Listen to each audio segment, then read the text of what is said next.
graphicskoolbd.com এর পক্ষ থেকে সবাইকে আন্তরিক সালাম। আসসালামু আলাইকুম। আমি Mamun Rashid. Adobe Creative Cloud Illustrator CC 2017 learning এ আপনাকে স্বাগতম।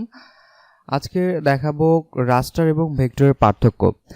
আমরা জানি যে ইলাস্ট্রেটর হচ্ছে ভেক্টর ফাইল, ভেক্টর সফটওয়্যার এবং ফটোশপ হচ্ছে রাস্টার সফটওয়্যার। রাস্টার এবং ভেক্টর কি জিনিস সেটা নিয়ে আমরা একটু এক্সপ্লেন করব আজকে। অনেকেই মনে করে থাকে যে ফটোশপে কোনো ডিজাইন করলে সেই ডিজাইনটি নির্দিষ্ট সাইজের থেকে যখন আমরা বেশি বড় করে থাকি সেই ডিজাইনটি ফেটে যায়। আসলে এটা রাইট।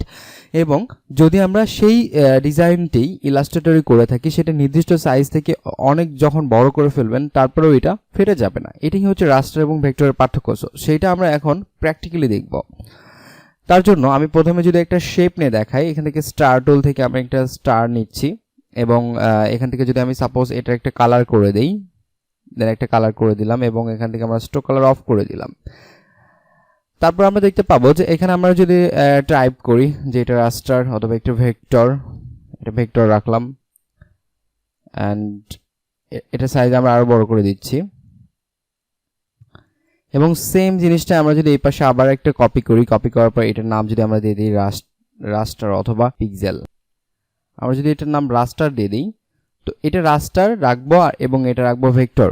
তো এটা যদি সাপোজ আমাদের যদি এটা ফটোশপে ধরে নিচ্ছি যে আমাদের এটা ফটোশপে করা হয়েছে সেটা আমরা ধরে নিচ্ছি। সো এটা রাস্টারাইজ এখান থেকে করা যাবে। আমরা যদি এখান থেকে অবজেক্ট মেনু থেকে রাস্টারাইজ করি, রাস্টারাইজ দেন আমরা সিএমওয়াই কে থাকা অবস্থায় আমরা জাস্ট ওকে প্রেস করছি, দেন আমাদের একটা রাস্টারাইজ হয়েছে।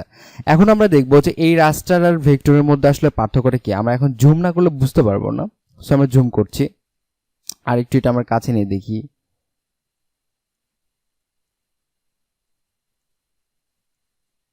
আমি একটু ছোট করে দিই, দেন কাছে নিয়ে দেখছি। ওকে, আমরা এখন লক্ষ্য করলে বুঝতে পারবো যে দুইটার মধ্যে দুই ধরনের পার্থক্য দেখতে পাচ্ছি। দেখেন এটা যে ভেক্টর ফাইল, সো ভেক্টর যেটা আর্ট আমরা করেছি সেটা কিন্তু দেখেন কোথাও ফেটে যায় না, এটা স্মুথলি কিন্তু কাজ করেছে। এবং আমরা যেটা রাস্টারাইজ করে ফেলেছি এটা দেখতে পাচ্ছি যে এখানে দেখেন ফেটে ফেটে গিয়েছে। এটা আরও যদি জুম করি তাহলে দেখতে পাবেন যে একদম ফেটে ফেটে গিয়েছে। বাট আমরা সেম জিনিসটাই যদি ভেক্টরে দেখি, আপনি যত পার্সেন্ট পর্যন্ত এখানে 64,000% পর্যন্ত আপনি জুম করতে পারবেন সর্বোচ্চ, সেটা করলেও আপনার এটা ফেটে যাবে না। এটাই হচ্ছে রাস্টার এবং ভেক্টরের পার্থক্য। আমরা যদি ইমেজে এখানে টেক্সটে যদি দেখি, সেম অবস্থা টেক্সটে আপনি দেখেন টেক্সট একদম 64,000% পর্যন্ত জুম করেছে এবং এখানে কোনো প্রকার ফেটে যায়নি। এখন সেম জিনিসটাই আমরা যদি যেটা রাস্টারাইজ করলাম সেটা দেখেন আমাদের এটা ফেটে গিয়েছে। তার মানে কি রাস্টার গ্রাফিক প্রিন্ট এলিমেন্টের জন্য এটা ইউজ করা যাবে না। আমরা যখন প্রিন্ট এলিমেন্টের জন্য কাজ করব অবশ্যই লোগো বলেন, বিজনেস কার্ড, ব্রোশিওর, ফ্লায়ার ইত্যাদি যত কিছু প্রিন্ট হয়ে থাকে সব কিছুই আমরা অবশ্যই ভেক্টরে করব। সেক্ষেত্রে আমাদের ফটোশপের থেকে এটা ইলাস্ট্রেটরে বেশি কাজ করবে। যদিও ফটোশপে আমরা যদি 300 DPI নিয়ে আমরা কাজ করি তখন আপনার এটা ফেটে যায় না, কিংবা নির্দিষ্ট সাইজ পর্যন্ত রেখে যদি আমরা প্রিন্ট করি তারপর কোনো প্রবলেম হয় না। বাট এই হচ্ছে রাস্টার এবং ভেক্টরের পার্থক্য। আমরা এই জন্য ভেক্টরে সবসময় কাজ করব। তার মানে রুলস হচ্ছে এটা, আমরা অ্যাডোব ইলাস্ট্রেটরে যে ডিজাইনটাই করি না কেন সেটাই হবে ভেক্টরে। এখানে বলা হয় সবকিছুকে অবজেক্ট। সাপোজ আমরা আগে যখন ফটোশপে যখন কাজ করেছি তখন এরকম কোনো একটা কিছু নিলে সেটার নাম হতো শেপ। আমরা যদি এখানে স্টার মার্কিং না নিয়ে এখান থেকে যদি এরকম রেক্টেঙ্গল নেই তো সেটার নাম হবে কি শেপ।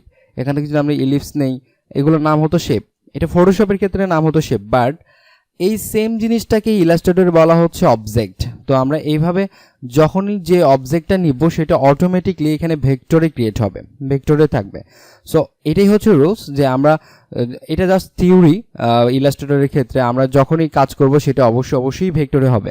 পরবর্তী টিউটোরিয়ালসে RGB এবং CMYK কে কালার মোড নিয়ে আলোচনা করব। আজকে টিউটোরিয়ালস এই পর্যন্তই। সবাইকে অসংখ্য ধন্যবাদ। আসসালামু আলাইকুম।